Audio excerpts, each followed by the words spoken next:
waktu kita mengalami kepedihan dalam hidup kita? Apakah kita menjauhkan diri atau merasa lemah, atau kita mau menguatkan kepercayaan kita?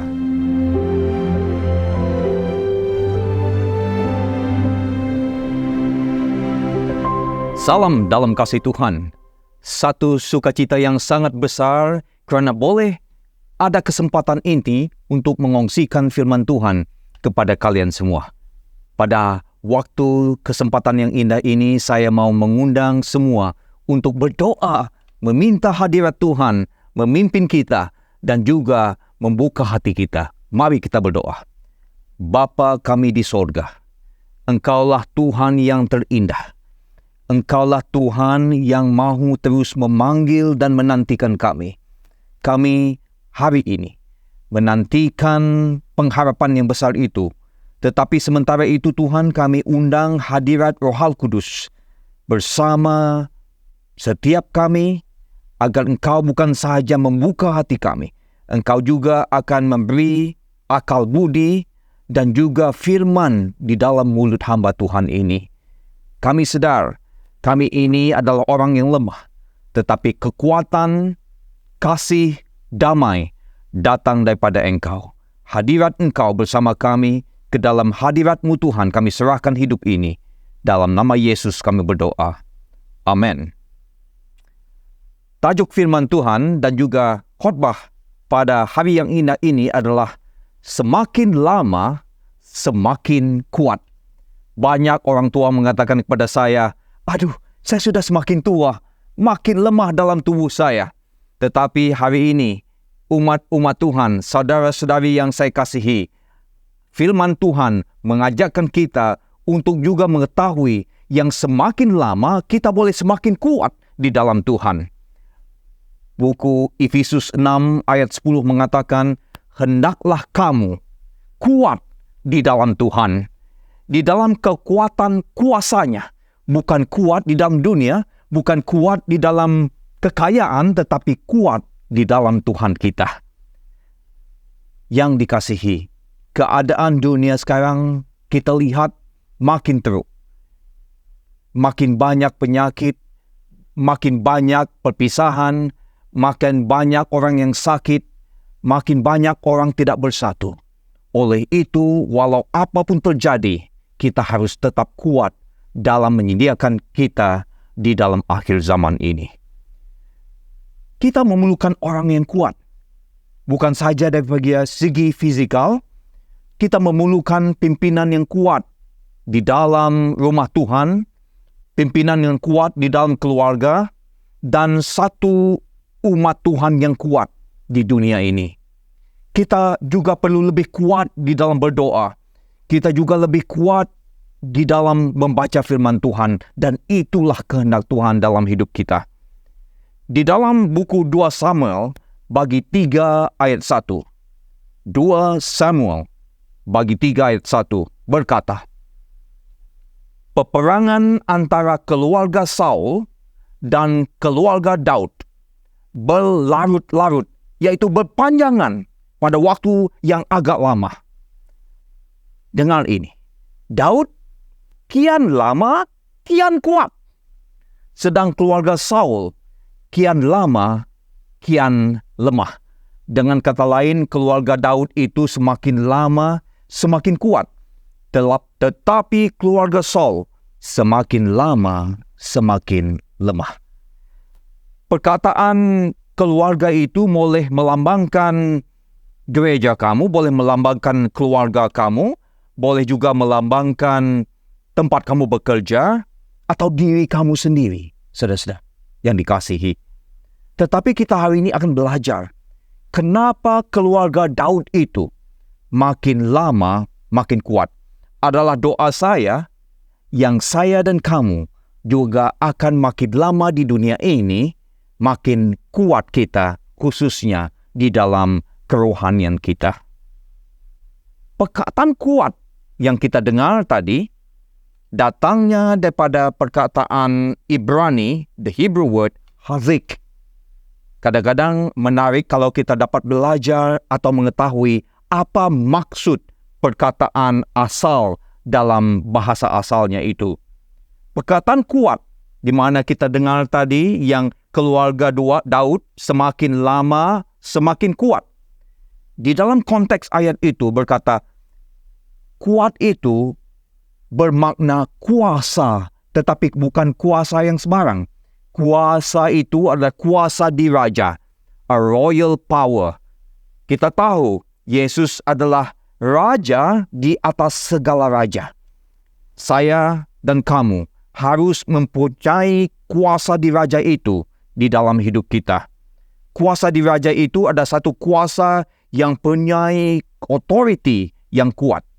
Kuasa yang diraja itu adalah kuasa yang boleh memberi perbezaan dan kemenangan, saudara-saudara.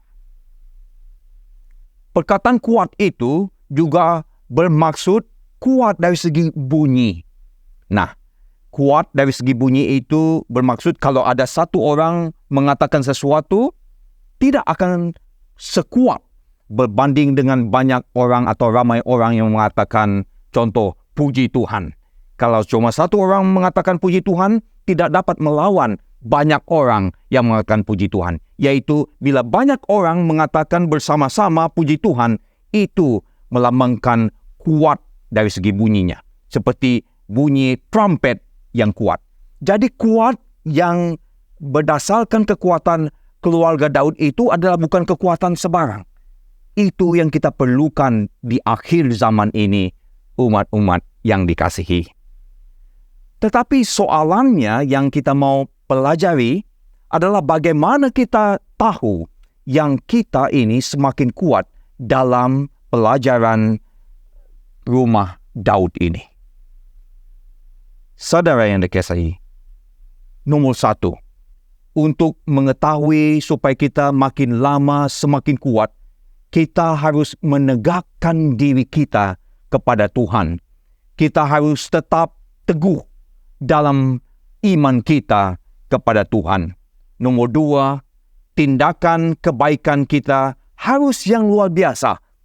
Jangan lagi kita memikirkan untuk melakukan sesuatu yang biasa, tetapi kita harus lakukan sesuatu yang luar biasa di dalam konteks keluarga Daud dan Daud sebagai seorang raja. Dan yang terakhir, bagaimana kita tahu yang kita makin lama semakin kuat adalah kita harus ada kesatuan. Kesatuan di dalam iman kamu dengan Tuhan, kesatuan di dalam rumah kamu, kesatuan di dalam gereja kamu, kesatuan di tempat kerja kamu, di sekolah kamu. Tetapi yang penting kesatuan kamu itu dengan Tuhan. Kita akan belajar faktor pertama, yaitu kenapa dan bagaimana kita boleh sama-sama umat Tuhan menegakkan diri kita kepada Tuhan untuk semakin kuat. Kita lihat dalam buku 2 Samuel bagi 2 ayat 1 hingga 2. Kita lihat Daud di sini. Kemudian bertanyalah Daud kepada Tuhan. Daud ini sering bertanya pada Tuhan, walaupun dia seorang perwira, walaupun dia seorang raja, walaupun dia kuat dari fizikalnya, tetapi dia sering bertanya pada Tuhan. Bukan saja pada kali ini dia bertanya pada Tuhan, banyak di dalam pengalaman hidupnya, Daud sering bertanya pada Tuhan. Waktu dia menjadi orang tahanan, dia juga terus bertanya pada Tuhan. Di waktu senang atau susah, Daud tetap bertanya pada Tuhan. Dan katanya, apakah aku harus pergi ke salah satu kota di Yehuda? Firman Tuhan kepadanya, pergilah. Lalu kata Daud, kemana aku pergi? Firman Tuhan berkata, ke Hebron. Tetapi ini bertentangan dengan Saul. Saul sebenarnya adalah orang yang jarang bertanyakan Tuhan. Kita lihat dalam satu ketika, roh itu keluar daripada hidup Saul, tetapi berbeda dengan Daud. Saya mengajak saudara-saudara untuk sentiasa menegakkan Tuhan, bertanyakan Tuhan mengenai apakah kehendak Tuhan dalam hidup kita, dalam penghujung dunia ini. Apakah Tuhan mau terus kita untuk mengikut dunia atau mengikut Tuhan? Sementara itu, mari kita tanya Tuhan, Tuhan, apakah jalan Tuhan untuk kita terus setia pada Dia? Dan waktu Tuhan itu adalah waktu yang penting. Jadi Daud di sini bukan saja dia terus bertanya pada Tuhan, tetapi dia sentiasa menunggu arahan daripada Tuhan. Menunggu atau waiting adalah waktu yang sangat indah. Sebenarnya, kita kadang-kadang tidak suka menunggu, tetapi Daud menunggu. Kita kadang-kadang menunggu, apakah saya akan diterima untuk bekerja selepas membuat permohonan bekerja? Atau bagaimanakah keputusan kesihatan saya? Ataupun adakah saya akan mengawini orang itu? Ataukah orang itu sanggup menerima saya sebagai kekasih dia? Menunggu. Tetapi kita akan belajar, Daud menunggu, dan sementara dia menunggu, selepas dia bertanyakan pada Tuhan, Tuhan memberikan dia kekuatan di dalam hidupnya untuk tetap setia pada Tuhan. Dalam 1 Samuel 30 ayat 3 hingga 6 berkata, ketika Daud dan orang-orangnya sampai ke kota itu, tampaklah kota itu terbakar habis. Wow, saya pernah mengalami rumah saya sendiri terbakar waktu saya kecil. Sangat sedih, saudara-saudara, bila melihat tidak ada satu pun yang dapat diselamatkan. Dan istri mereka serta anak mereka dan laki-laki dan perempuan telah ditawan. Lalu Daud menangis, dan rakyat yang bersama-sama dengan dia itu dengan nyaring sampai mereka tidak kuat lagi menangis. Daud pernah menangis dalam hidupnya. Saya juga pernah menangis dalam hidup saya waktu saya kehilangan bapak dan mak saya. Waktu pada satu ketika saya begitu sakit, waktu saya di Singapura dulu. Pergi ke dokter, atas beberapa dokter, semua mereka tidak mengetahui apa sakit saya. Ada yang mengatakan mungkin kamu akan menunggu waktu saja untuk meninggal beberapa tahun yang lalu. Tapi Daud menunggu. Kita lihat apa yang terjadi. Istri kedua Daud ditawan, yakni Ahinoam perempuan Jezreel dan Abigail, bekas istri Nabal orang Karmen itu. Dan Daud sangat terjepit, sangat susah hidupnya. Kerana rakyat mengatakan hendak melempari dia dengan batu. Pernah kamu, orang mau lempar kamu dengan batu? Orang mau tampar kamu dalam hidup kamu? Itu yang dialami oleh Daud dalam hidupnya. Kerana mereka mengatakan apa yang sudah terjadi. Tetapi lihat dalam ayat 3 hingga 6. Mengatakan khusus dalam ayat 6. Tetapi Daud menguatkan kepercayaannya kepada Tuhan Allahnya. Sementara hal-hal di dunia ini terjadi, kesusahan yang berlaku dalam hidup Daud, bukan saja dia bertanya pada Tuhan, tetapi Daud menguatkan kepercayaannya pada Tuhan. Yang saya kasihi, waktu kita mengalami kepedihan dalam hidup kita, apakah kita menjauhkan diri atau merasa lemah? Atau kita mau menguatkan kepercayaan kita kepada Tuhan Allah kita? Itu menyebabkan Daud semakin lama semakin kuat, saudara-saudara yang saya kasihi. Tetapi bagaimana dengan Saul? Rumah Saul dikatakan semakin lama semakin lemah. Di dalam 1 Samuel 28 ayatnya yang ke-5 hingga 6 berkata, ketika Saul melihat tentara Filistin itu, tentara-tentara Filistin dilihat oleh Saul, maka takutlah ia dan hatinya sangat gementar. Saul jadi takut. Dan Saul bertanya kepada Tuhan, tetapi Tuhan tidak menjawab dia. Baik dengan mimpi, baik dengan Urim, baik dengan perantaraan para nabi. Saul tidak meletakkan Tuhan pertama.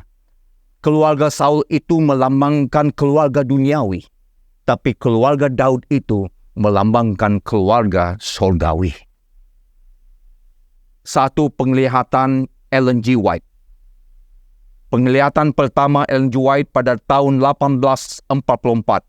Dia melihat satu kumpulan umat Adventist yang panjang berjalan menuju ke sorga. Dan waktu mereka menuju ke sorga, mereka dapat melihat Yesus di depan itu. Dan dikatakan di dalam penglihatan itu, selagi mereka melihat pada Yesus, mereka tetap boleh berada dan berjalan dengan tegak dan teguh. Tetapi sekali mereka meletakkan pandangan mereka jauh daripada Yesus, mereka itu jatuh ujungnya. Umat, teman-teman sekalian, mari kita terus melihat dan meletakkan Yesus pertama dalam hidup kita seperti Daud. Karena bila itu berlaku, kita akan makin lama, makin kuat. Nomor satu, untuk semakin lama, semakin kuat seperti Daud, kita harus menegakkan diri di dalam Tuhan dan kepada Tuhan. Apabila kita menegakkan diri kita, apabila kita sudah dipenuhi dengan kekuatan oleh Tuhan, ada beberapa perkara yang boleh berlaku. Daud semakin lama semakin kuat kerana dia dipenuhi oleh kuasa Tuhan. Apabila dia dipenuhi oleh kuasa Tuhan, dia boleh melakukan kebaikan dan tindakannya akan menjadi luar biasa dan bukan biasa. Waktu sudah singkat untuk melakukan perkara yang biasa saja, tetapi kita harus melakukan perkara yang luar biasa. Dan untuk melakukan perkara yang luar biasa seperti Daud, kita memerlukan kuasa Tuhan. Di dalam 1 Samuel, bagi 30 ayat 11 sampai 12, berbunyi demikian. Kemudian mereka menemui seorang Mesir di padang lalu membawanya kepada Daud. Orang Mesir adalah musuh kepada orang Israel, yaitu orang-orang Daud. Mereka memberi dia roti. Bayangkan, memberi musuh kamu roti. Lalu makanlah orang Mesir itu, musuh mereka. Kemudian mereka memberi dia minum air. Wow. Bila kali terakhir kita memberi sedemikian kepada orang, mungkin orang yang kita tidak kasihi, dan memberikan kepadanya sepotong kue dan 2 buah kismis. Dan setelah dimakannya, orang Mesir itu, musuh mereka itu, menjadi segar kembali. Dunia ini dipenuhi dengan orang-orang yang mati dalam rohani mereka. Begitu ramai yang memerlukan kesegaran dalam Tuhan. Hari ini, mungkin kamu memerlukan kesegaran itu daripada surga. Mungkin kamu juga memerlukan kesegaran iman itu daripada Tuhan.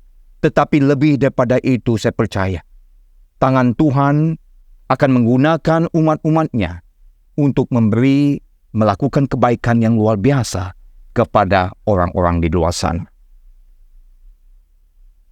Ada lagi yang dilakukan oleh Daud yang menyebabkan dia makin lama makin kuat, bukan makin lama makin lemah.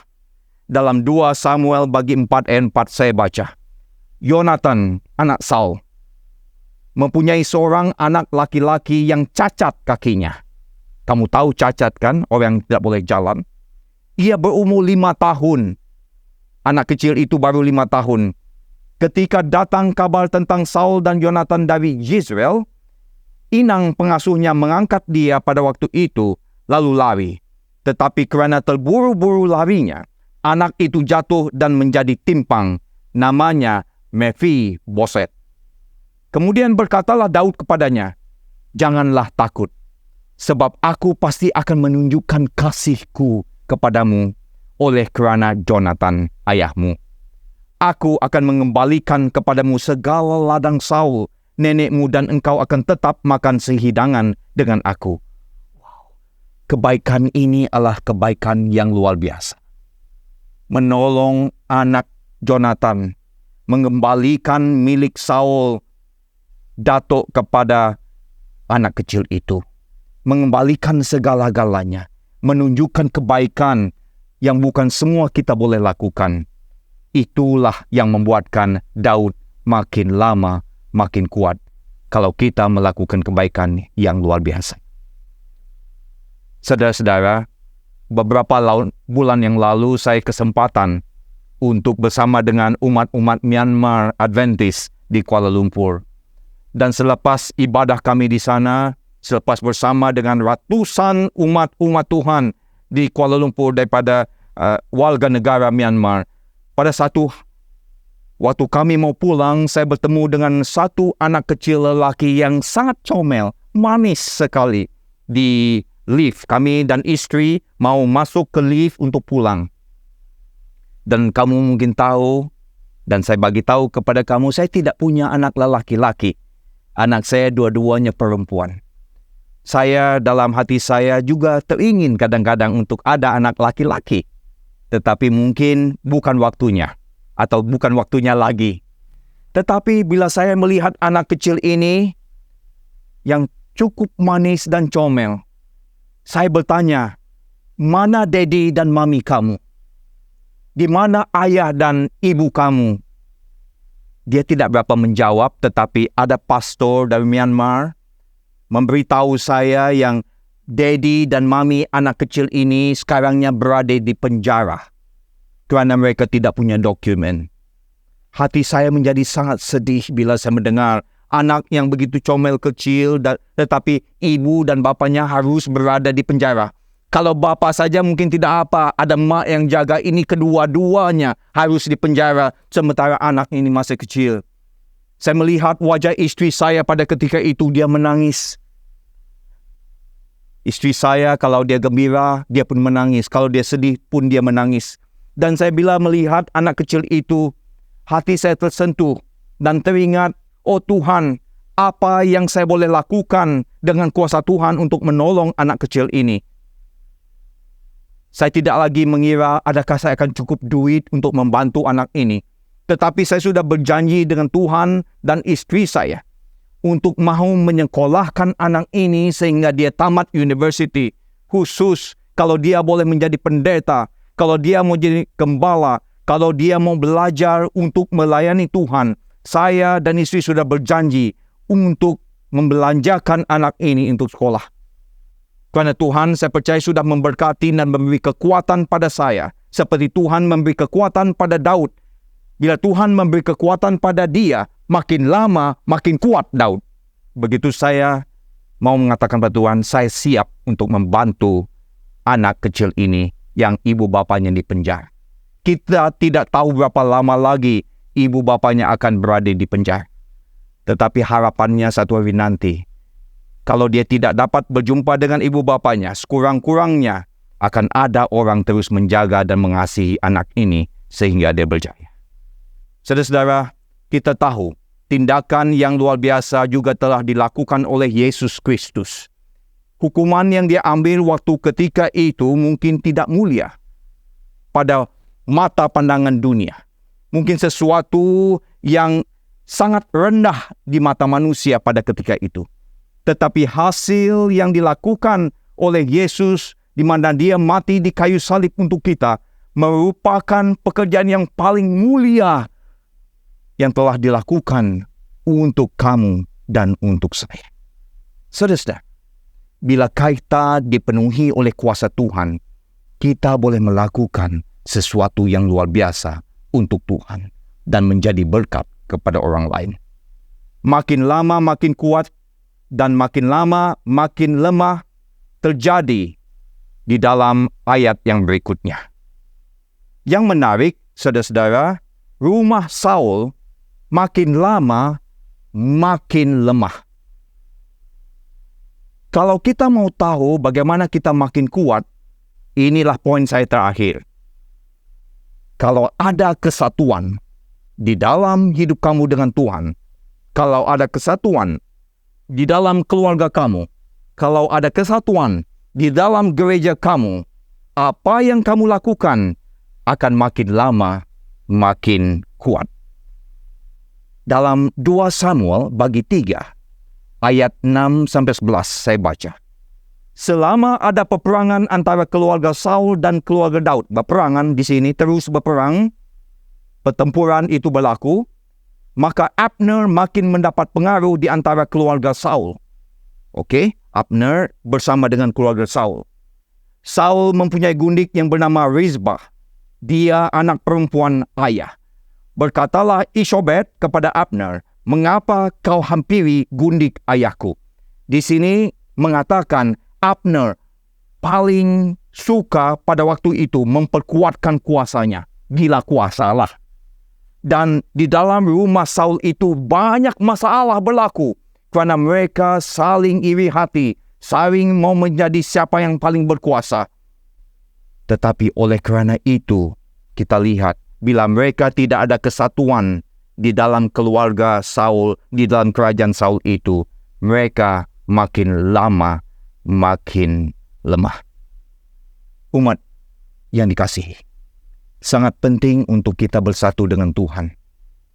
Waktu sudah singkat dan saya mohon dan minta supaya kita tidak mengira bangsa maupun saya datangnya dari Sarawak atau mana kita berada.